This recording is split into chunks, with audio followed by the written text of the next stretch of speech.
Classic Vinewood. You have that. Everything looks good through the lens of nostalgia, even the 1980s. Sequels, remakes, romantic comedy sequels, superheroes, CGI nonsense, and one-dimensional androgynous vampires. That's the Vinewood business model these days. Low-risk, high-concept blockbuster supported by massive merchandising and completely stripped of all nuance and subtext so that Eastern Europeans and Asians don't get confused. Unable to tell a succinct story in 90 minutes, directors make 3-hour films that drag on like someone shot the editor. The world has gone digital, which means no more tough decisions about brevity. The film industry is dead, and to add insult to injury, we have to watch as gutless Studio XX strip the last pieces of meat from its decaying corpse. But it wasn't always this way. Remember a time when America still knew how to build things and win wars? A time before political correctness, when you could depict minorities in any way you wanted? Oh my god. A time before CGI and special effects, when if you needed a monster you made one yourself out of seaweed and egg boxes and fear? A time when you could smoke in the cinema and the commercials before movies were for folding bicycles and local restaurants? A time when leading women fainted at a man's slightest touch and leading men were leathery, strong-jawed Lotharios who died in their 40s from liver failure?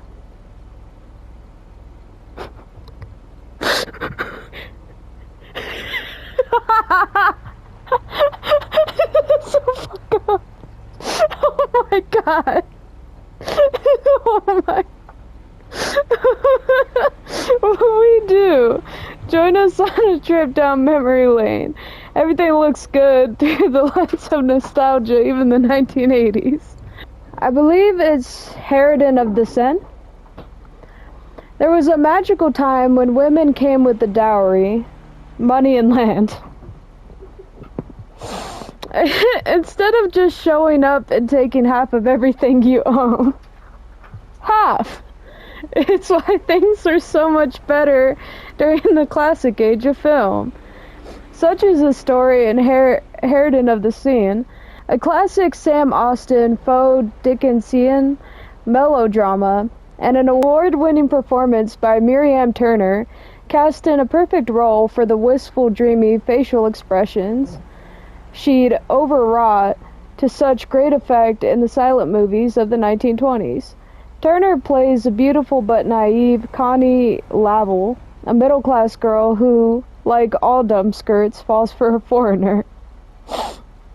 Oh my god. It wasn't the landscaper, which I can tell you is insult to injury, but he was a Frenchman. After begging her father to pay a dowry of $100, she marries Bernard and moves to Paris, only to discover that the silver-tongued bastard is selling her into slavery. Far from the charming sophisticate she met in New York, Bernard is a rat catcher who lives in the slums with his malicious crone of a mother, Huguette, who sets about making Connie's every waking moment a living hell, forcing her to eat out of chamber pots and massage her calloused feet.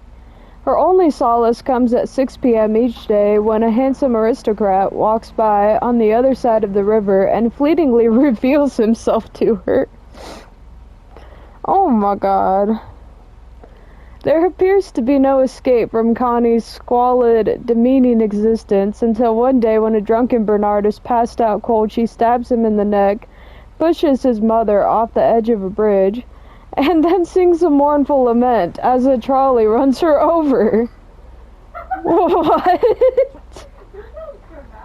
Oh my god. They don't make them like this anymore. What the fuck? Oh my god, and there's reviews of each movie. Holy fuck. What the hell? 5 hours of my life I'll never get back. Once again, women portrayed as either vicious witches or helpless bimbos. Why celebrate this misogynistic trash? Sam Austen is a legend. He was the original Jew in the entertainment industry. That dude built Vinewood. Would have been better as a silent movie. Sam Austin never paid any of his actors a dime. He's half the reason the unions became such a-holes. Just so we're clear, I don't usually hate Jews. Some of them are really cool. I don't like blacks though, which is why I don't like sports. What the fuck? That's so crazy, bro. What? Turner is the epitome of beauty, grace, and class. They don't make them like that anymore. And then they go on to say Miriam Turner hated blacks too. That's crazy. Yeah, real, Miriam Turner was a violent drunk who once stabbed her assistant with a pen. Jesus. That's crazy, guys. Here's Curse of Triton, 1941, a Sam Austin production. This pirate film is noted for its exceptional gun battle scene in which live ammunition was mistakenly used. Damn. The prop master went to prison, but not before the movie won scores of awards for some amazing acting that wasn't really acting. Despite its heavy-handed attempts at morality lessons and a rewriting of Greek mythology, entirely lost on 99% of its audience, Curse of Triton remains a widely successful, swashbuckling classic, and the first leading role for baseball star Ace Jones as legendary buccaneer Willie LaRoche. An Irishman with a flair for French fashion, Willie pouts, winks, salutes, and plunders his way across the Bay of Biscay in lavish silk clothing, and takes wenches in his signature way that eventually coined the term angry pirate. In a tournament of libido, he battles his nemesis, Gregorio, played by the elephantine strong man of the day, Mad Wayne Thunder. The finale includes the King of Spain, a harem, and a giant squid in a sensational sea battle that was filmed in Austin's pool.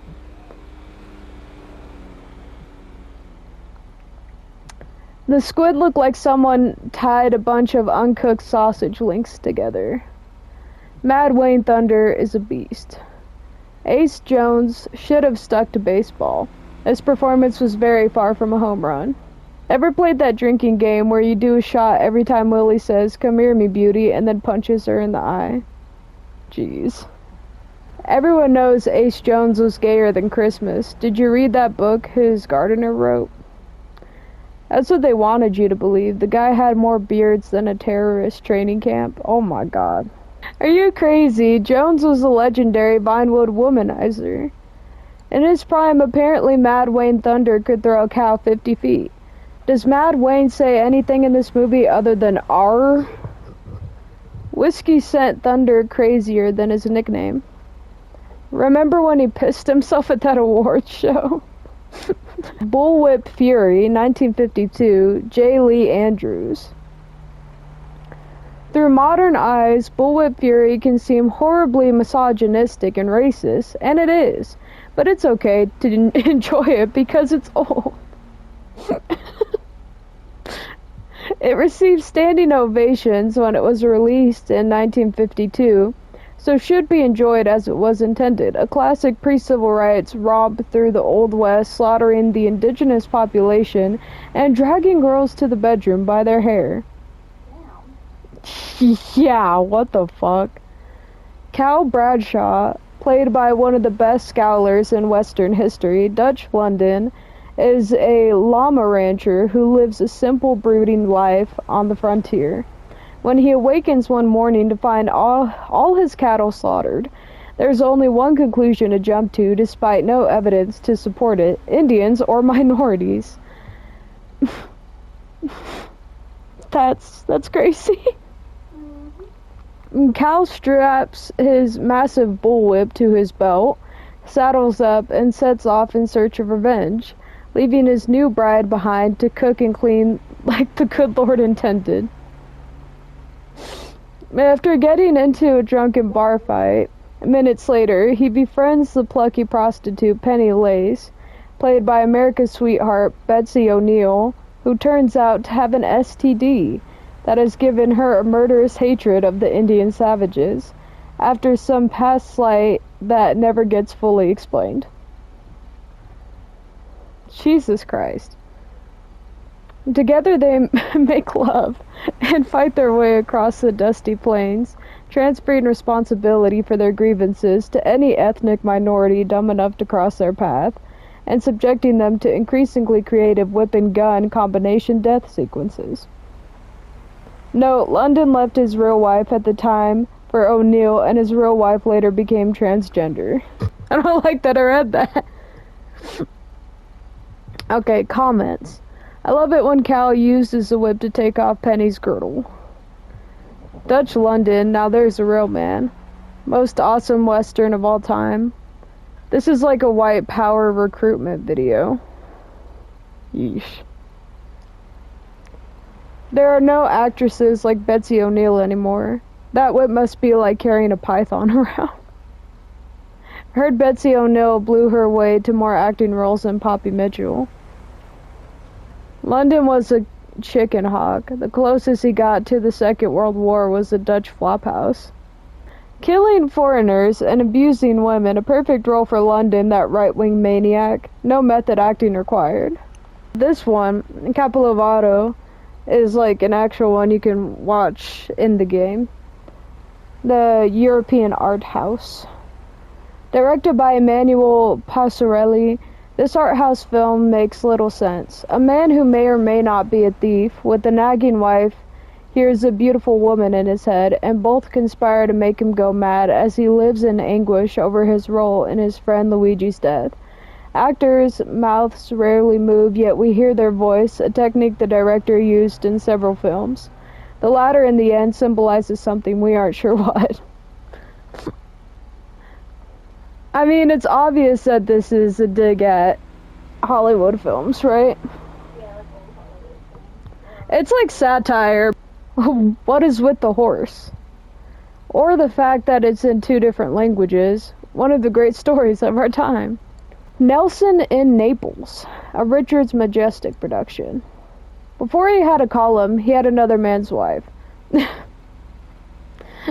Horatio Nelson, played by Mitch Dexter, arrives in Naples, a hero in 1798. However, the only attention he seeks is from the woman who'd poked out his eye 5 years earlier, the alluring Emma Hamilton.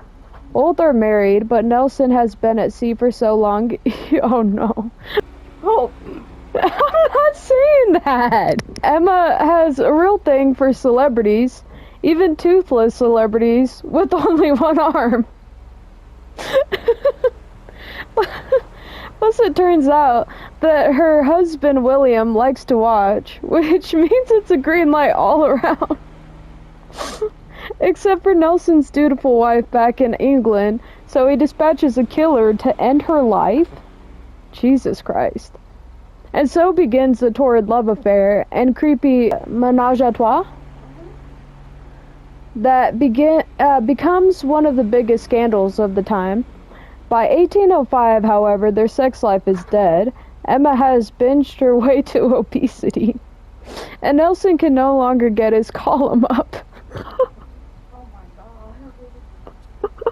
It was a common hunger for fame and adventure that first ignited the spark between them, and Lady Hamilton knows there's only one way to spice things up in the bedroom again.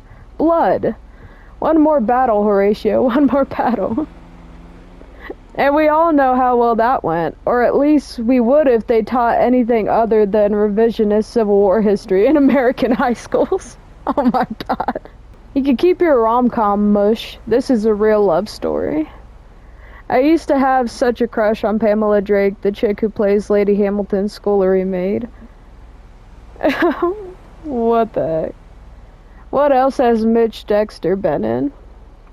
I'm not gonna say that other one. Dexter got buried in B-movies. They still wheel him out at award ceremonies now and again. He's been dining out on Nelson in Naples for the last 45 years. You can totally see his other arm. I've seen Pamela Drake panhandling on the streets of Los Santos, no joke. High school. 1969, a Richards Majestic production. In Happy Valley High, everyone is learning how to bake and get baked. The first of the great topless teen films. What happens when you combine high school with marijuana, unprotected sex, and a soundtrack with every one of the rock legends of the day? Comedy gold, that's what. A group orgy in chemistry class ensues after the teacher synthesizes a chemical that makes people take their clothes off. That's crazy. High school? What the fuck? Unfortunately, it's unleashed in the teacher's lounge, too, where 60-year-olds rip their clothes off and go at it. Laugh as groups of red-eyed kids in flared jeans and tie-dye t-shirts easily evade the clutches of farcically inept local policemen. Laugh at the same jokes about nobody being able to find their locker and being really hungry. Laugh as bearded teachers groove with cheerleaders in the name of free love. Ew. They don't make them like this anymore because they're not allowed to. Yeah, I would assume so. I can't read most of these guys. You're gonna have to read them yourself. Jesus Christ. Classic scene at the football game where Happy Valley's team is so stoned they just started making out with each other. Parent-teacher meeting with the hash cookies and laxatives might be the funniest thing I've ever seen. So any wonder the baby boomers fucked up America? Rum Runner, 1973, a Richards Majestic production. Can you fall in love with the girl you crippled in a drunk driving accident? I'm sorry, what? Rockstar is crazy. How do you put this in a video game? Rum Runner is the epic story of a gang of bootleggers smuggling booze down the west coast from the St. Lawrence Seaway in the early 1920s, and their leader Eddie Olson, who transforms from small-time Canadian country boy to one of the most powerful gangsters in Prohibition-era Los Santos. He falls in love with a girl called Beryl, whom he crippled with a drunk driving accident, and starts a relationship with her. The love scenes in the wheelchair rolling around the house are epic. However, after she finds out about all the blood on his hands, she gives him an ultimatum, her or the rum. So Eddie must choose between a life of booze, money, and prostitutes, or the love of a beautiful girl who can't feel anything from the waist down, so he gets a lot of backdoor access, so to speak. A rival smuggler shoots her in the head, and Eddie moves to Vice City, becoming an insurance agent with a fetish for girls in wheelchairs. Then he saves some sick children. That is crazy. Does that last scene symbolize Eddie leaving his old life behind, or is he just really, really hungover? I wanted to be Eddie Olson when I was a kid, just without the handicap fetish. The Canadian Godfather, you're fresh out of Luke, eh? How come the chick in the wheelchair has such great legs? Anyone seen that Richards movie, The Welshman? Seems like a decent gangster flick, but I didn't understand a single word that dude said. The Many Wives of Alfredo Smith, 1975, a Traffus production. How many times have you been married, Alfredo? 3, but always to the same woman. Bell-bottoms intrigue and neo-noir soundtrack that never lets go. A murder mystery wrapped up in a love story, wrapped in a Cold War conspiracy. When blues saxophonist and good time guy Johnny Dupreez is found drowned on a waterbed at a Los Santos party, questions get asked. Murder, overdose, a sex game gone wrong, a stupid idea for betting. Charismatic, acerbic Alfredo Smith is a failed stock car driver tortured by over-sentimentality and uncontrollable rage, but he's determined to find out the truth about Johnny's death. Alfredo sets off on an obsessive journey of romance and betrayal that inexplicably requires lots of stock car chases and shooting out the window at high speed. This is how movies should be. A plot so tangled that you still don't have a clue what's going on even after watching it 5 times. Not the dumbed down, sickly sweet trash Vinewood pumps out these days. Does there really need to be a cliffhanger in every scene? Ah, the good old days when protagonists didn't have to be likable. Name a movie in the 1970s where someone isn't working for the Russians. This movie makes me want to get messed up on lewds. Common slang term for quaaludes, which was a brand name for the sedative hypnotic drug methaqualone. Heavily abused as a recreational club drug in the 1960s and 1970s before it was officially discontinued in the United States in the 1980s. Alfredo was bipolar before the word even existed. Hard to imagine why she married him once, let alone 3 times. Bury Me 1977, a Dreyfuss production. Post-traumatic stress disorder at its very shallowest. An experimental surrealist film, entirely self-financed by Dreyfuss at the height of his drug use. Universally lambasted by critics in the 1970s, Bury Me was resurrected and misinterpreted as cool by nerds and hipsters in the early 2000s, and is now widely acclaimed as a classic. Badger McGinnis, played by young Bill Anthony, is a Vietnam veteran who lives a hermitic existence in a remote New Mexico town. He spends his days digging a hole in his front yard, which was intended to be a Sisyphean allegory for his inability to process or move on from the horrors of war. However, it's essentially just 40 minutes of a man silently digging a hole, interspersed with flashbacks of harrowing village massacres, featuring a lot of Koreans, Chinese, and Japanese actors playing Vietnamese families. About halfway through the movie, a foul-mouthed paraplegic woman called Jenny shows up, who manages to connect with Badger and bring him out of his shell. After they take acid and have awkward sex in the hole, a bizarre scene in which Jenny reveals herself to be a Marine from his old unit who is undergoing gender reassignment treatment. At the denouement, we learn that Badger never made it out of Vietnam alive, and the entire movie has been one long, 120-minute death hallucination. The film ends with Badger walking down into his hole, where we see the flames of hell burning in the distance. His final word and the only line of dialogue is Simon, which is never explained but has been overanalyzed in graduate media studies theses ever since. What the fuck? Even on strong acid, this makes no sense at all. Oh my god. That pile of burning babies in the jungle is a bit much. A bit? This was Bill Anthony's overacting debut.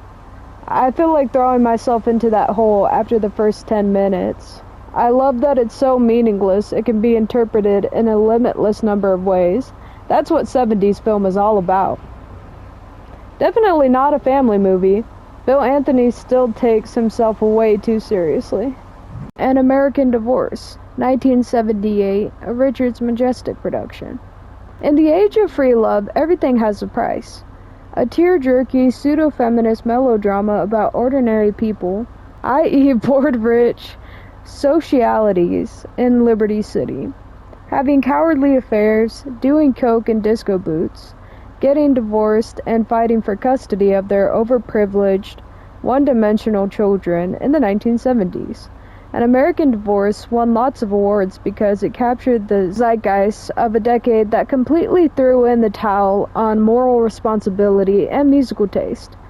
After an hour and a half of watching upper-middle-class white people with enormous afros weep in Algonquin cafes and spurting mawkish dialogue like, "But my kids are my life, and it's time I did something for myself," the inevitable happy ending can't come fast enough.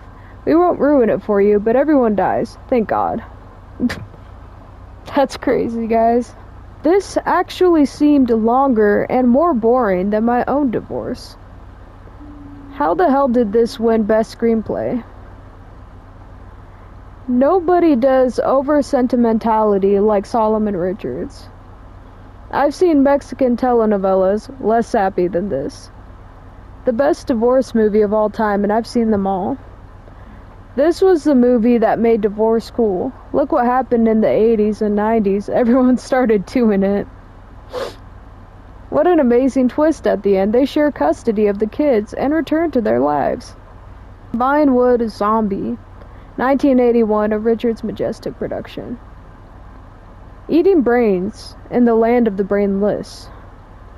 Voted worst movie of 1981, Vinewood Zombies is so awful that it's awesome. The premise: pop music has awoken the dead and they're waging war on Vinewood. The stars: a cast of blonde, beautiful, and presumably very cheap unknowns who always seem to get attacked by zombies while topless. The twist: zombies are hungry for flesh but hate the taste of silicone. So who can save the day? Oh my god, that's crazy. Nobody knows quite why this steaming Solomon Richards turd has floated for so long in the toilet bowl of popular culture. Maybe it taps into the common fantasy we all have of subjecting the residents of Rockford Hills to the most horrendous deaths imaginable. Or maybe we just never tire of seeing in bikinis splatter brains on the sidewalks. This has to be some of the lowest budget gore in horror movie history. Couldn't they even afford ketchup? Any heterosexual geek who doesn't love this movie is neither a heterosexual nor a geek. 49th minute, when the red-headed chick explodes that zombie on Marlowe Drive and says, "How's that for a blowjob?" Unbeatable. Butchery and Other Hobbies, 1983, a Dreyfuss production. What would you do if you woke up in someone else's body? Go on a sex crime spree? This is a body swap movie classic. A freak leap year eclipse meteor causes 65-year-old serial killer Brent Mayfield and gay 18-year-old Ryan Lockhart to switch bodies.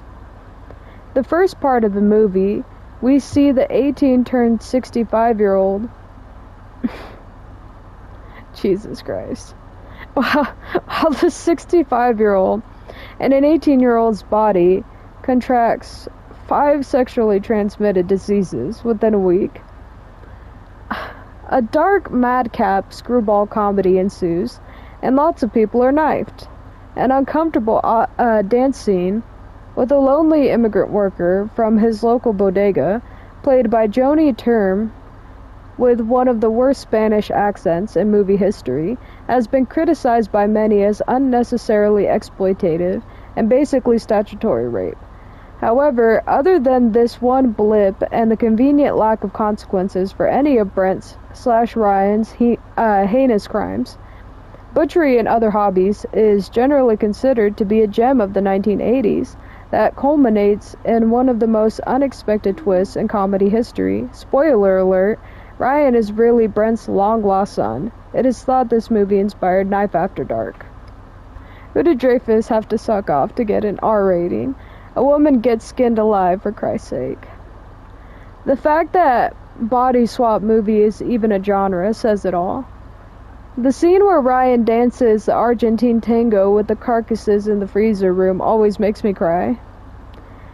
So have I got this right? An 18-year-old boy has sex and commits mass murders in his father's body? Why does everyone give Joni such a hard time? Who wasn't freebasing in the 80s? If this is a classic movie, I'm not a 47-year-old virgin still living with my parents. Lions and Donkeys, 1984, a Richards Majestic production. A Solomon Richards slapstick parody of early 1960s historical epics, starring Chip Hampton as Minimus, a hapless slave driver in ancient Rome who is in love with the donkey. Well, okay.